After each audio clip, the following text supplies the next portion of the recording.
Nous avons rencontré Morten Storm dans un endroit secret quelque part en Angleterre, loin de chez lui, une semaine avant l'attentat au Danemark. Ce jeune Danois s'est donc converti à l'islam radical en prison et raconte son parcours au sein des réseaux d'Al-Qaïda. Il va être retourné par les services secrets occidentaux et réussir à s'approcher au plus près d'un des principaux responsables d'Al-Qaïda au Yémen, l'imam Al-Awaki, dont se sont revendiqués les frères Kouachi.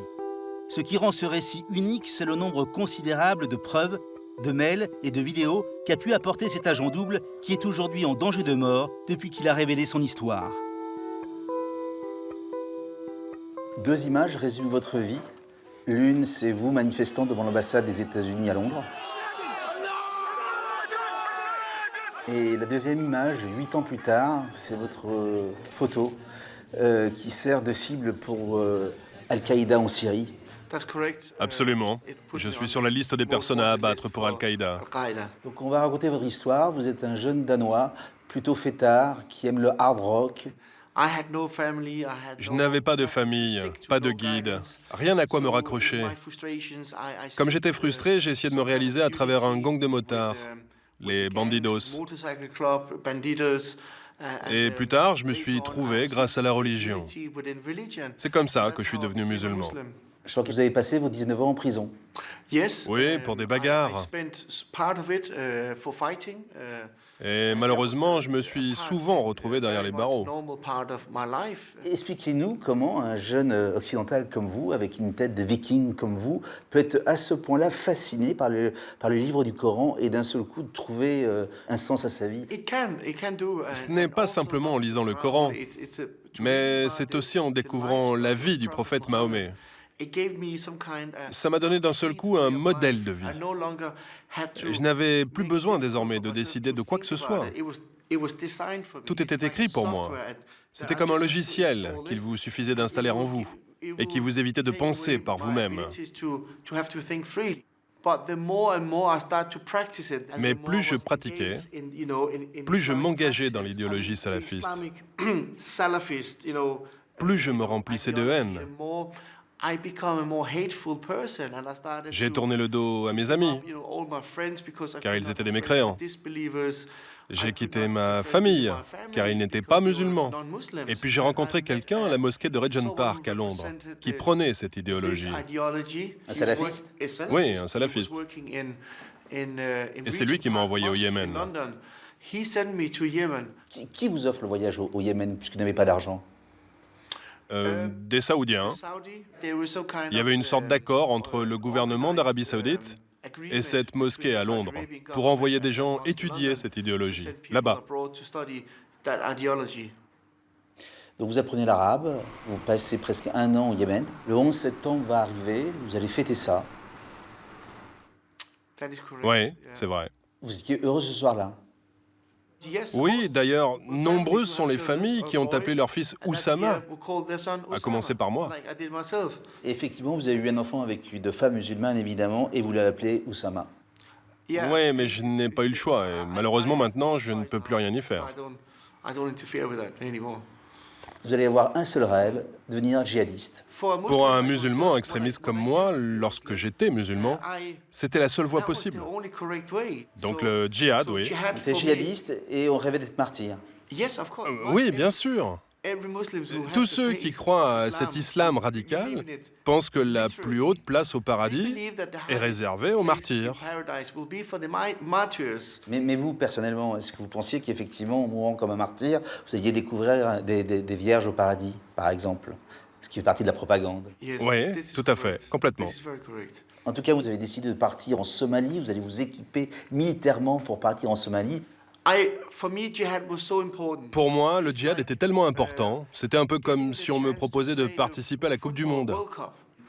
Alors, quand le téléphone a sonné et qu'on m'a dit « Ah, en fait, tu ne peux pas venir, on a perdu l'aéroport de Mogadiscio », je me suis senti trahi comme si on m'avait roulé. J'ai eu l'impression que Dieu m'abandonnait. Quand soudainement on m'a refusé, interdit même, d'aller en Somalie pour me joindre au djihad, j'étais tellement déçu que je suis rentré chez moi. C'est un peu comme si vous trouviez votre femme au lit avec un autre homme. Alors j'ai ouvert mon ordinateur et j'ai commencé à me poser une multitude de questions. Et à ma grande surprise, je suis tombé sur tous ces sites qui mettaient en évidence des dérives sectaires de l'islam radical. Ça m'a explosé à la figure. Il vous a donc fallu cet échec pour le djihad en Somalie pour découvrir que le terrorisme était quelque chose d'absolument monstrueux. Oui, j'ai été un sale bonhomme pendant 10 ans. Intolérant. Aucune cohérence dans mon cerveau. J'étais aveuglé, plein de haine. J'ai réalisé à quel point j'étais même dangereux. Il faut dire qu'au moment où vous fréquentiez les mosquées les plus radicales, vous aviez été approché par les services secrets danois et vous êtes souvenu de ça. C'est votre deuxième vie. Ouais. Alors j'ai rappelé les services secrets danois et je leur ai proposé mon aide. Je me suis promis de lutter contre cette idéologie monstrueuse et fanatique. Pour moi, il n'y avait pas d'autre solution. À ce moment-là, il fallait que je le fasse. C'est là où je pouvais être le plus utile, car je pouvais infiltrer les branches les plus élevées d'Al-Qaïda au Yémen et en Somalie. Et jamais vos réseaux se sont méfiés de voir justement cet homme roux comme ça, danois, occidental, qui fait des allers-retours sans arrêt entre l'Europe et le Yémen ? Je pense qu'il y a toujours eu un peu de suspicion, mais ils se sont probablement dit « Pourquoi les services secrets enverraient-ils un homme blanc comme moi, alors qu'ils pourraient envoyer un arabe ?» Et après la mort de Ben Laden, donc, vous allez devenir l'ami d'un des terroristes les plus recherchés au monde, El Alawaki, ami intime. Ouais. C'était très étrange. Tout le monde savait que Oussama Ben Laden était le terroriste le plus recherché au monde. Aussitôt après sa mort, Al-Awaki est devenu le numéro 1. C'était surréaliste pour moi d'être impliqué à un tel niveau du contre-terrorisme. Des gens m'appelaient constamment de Washington, de la Maison-Blanche, du Pentagone. Et au même moment, je continuais à voir Al-Awaki et à lui apporter tout ce dont il avait besoin pour garder le contact avec lui. L'Amérique va réussir à tuer Al-Awaki en juin 2011, grâce entre autres aux renseignements fournis par Morten Storm à la CIA. L'agent double aura réussi à acheminer vers le chef terroriste des appareils ménagers équipés de mouchards qui permettront aux drones américains de localiser leur cible et de l'atteindre. J'espère au début qu'on puisse l'arrêter, car je réprouvais cette violence. Mais il n'y a pas eu d'autre moyen. Quand il est mort, j'ai éprouvé une drôle de sensation. C'est vrai que j'ai bien connu sa famille, et c'est une des choses les plus dures quand vous êtes un espion. Mais avant de parvenir à tuer Al-Awaki, d'autres tentatives avaient échoué. Morten Storm révèle la plus rocambolesque lorsque son ami terroriste lui demande de lui trouver une troisième épouse occidentale sur les réseaux sociaux. Une jeune Croate convertie répond à l'appel, prête à aller vivre au Yémen. C'était tellement étrange de servir d'agence de rencontre pour le terroriste le plus recherché au monde. Assalamu alaikum, brother, it's me. Amina. Il va même enregistrer une vidéo des deux prétendants, Amina, la jeune Croate candidate au mariage, et Al-Awaki, le terroriste le plus recherché par les Américains. This recording is done specifically for Sister Amina. Elle a ensuite enlevé son voile pour que son futur mari puisse mieux la voir. Avant de partir, Morten Storm lui confiera à son insu une valise remplie de mouchards pour les drones américains. Mais le piège tendu par la CIA va échouer. Amina va se séparer de cette valise électronique juste avant de retrouver son futur époux. Les Américains réussiront à abattre Al-Awaki 15 mois plus tard dans une autre mission. Vous pensez avoir aidé à arrêter combien de personnes grâce à vos renseignements ? 30 ont été tués et plus de 30 autres ont été arrêtés au cours de mes missions. Les frères Kouachi ont déclaré que s'ils avaient commis ces attentats contre Charlie Hebdo, c'était parce qu'ils avaient été entraînés au Yémen et qu'ils avaient fait ça sous ordre du fameux El Awaki.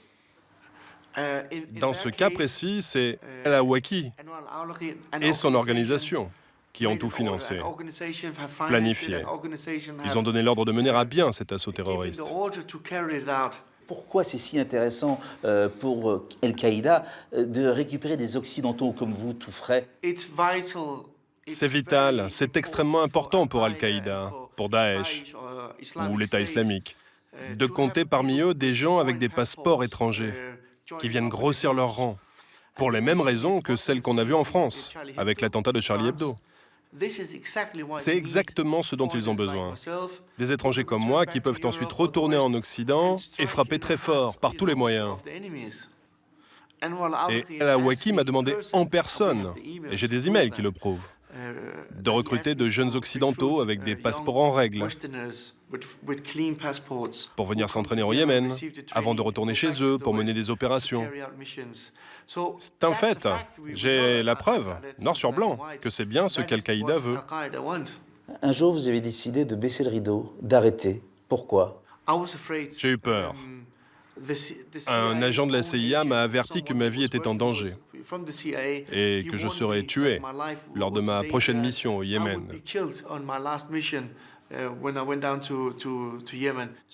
Je me suis dit que la seule façon de sauver ma peau était de rendre tout ça public. Comme vous avez parlé, les services secrets vous en veulent, donc vous n'êtes pas protégé. Est-ce que vous avez peur aujourd'hui? J'arrive au point où je suis fatigué aussi. C'est vrai que je reçois des menaces permanentes. Bien évidemment, j'ai peur. Je ne veux pas qu'on me tue. Je n'y crois plus, moi, aux 72 vierges. Il vous arrive de penser que vous allez peut-être finir sur les balles d'un islamiste? Ouais, j'y pense en permanence.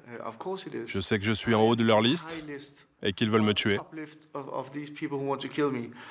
Je sais qu'ils espionnent mon compte Facebook, qu'ils essaient de savoir où j'habite. J'ai même vu sur des forums islamistes circuler des photos de moi. Vous avez été traître de votre pays lorsque vous étiez un islamiste radical qui rêvait de violence, et vous avez été traître pour vos frères islamistes le jour où vous les avez trahis en renseignant les services occidentaux. Trahir Al-Qaïda était un devoir humaniste. Je devais le faire. Et si on veut changer le monde, c'est la meilleure des choses à faire.